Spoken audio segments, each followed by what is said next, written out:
বিকশিত ভারত 2047-এর কোনো স্লোগান নয়, বরং একটি অঙ্গীকার। বৃহস্পতিবার প্রায় 4.5 ঘণ্টা ধরে চলা মন্ত্রিসভার পূর্ণাঙ্গ বৈঠকে বললেন প্রধানমন্ত্রী নরেন্দ্র মোদী। বৈঠকে প্রধানমন্ত্রীর সভাপতিত্বে শাসন ব্যবস্থার সংস্কার, প্রশাসনিক দক্ষতা বৃদ্ধি এবং সরকারের দীর্ঘমেয়াদী বিকশিত ভারত 2047 সংকল্পের মতো বিষয়গুলি নিয়ে আলোচনা হয়।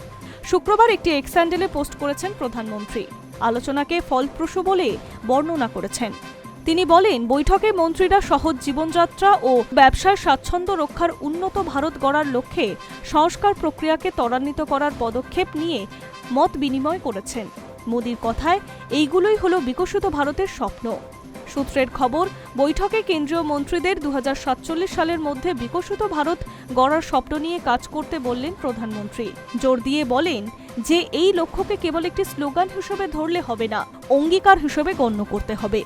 বৃহস্পতিবার বিকেল 5টা থেকে সেবা তীর্থে অনুষ্ঠিত হয় পূর্ণমন্ত্রী, স্বাধীন দায়িত্বপ্রাপ্ত প্রতিমন্ত্রী এবং অন্যান্য প্রতিমন্ত্রীদের বৈঠক।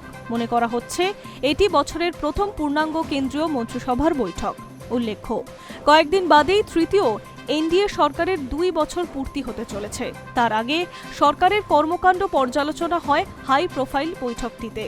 মধ্যপ্রাচ্যের যুদ্ধের জেরে দেশের অর্থনীতিতে যা চাপ তৈরি হচ্ছে তা থেকে কিভাবে আমজনতাকে রক্ষা করা যাবে সেই বিষয়েও দায়িত্বপ্রাপ্ত মন্ত্রীদের সঙ্গে কথা বলেন প্রধানমন্ত্রী।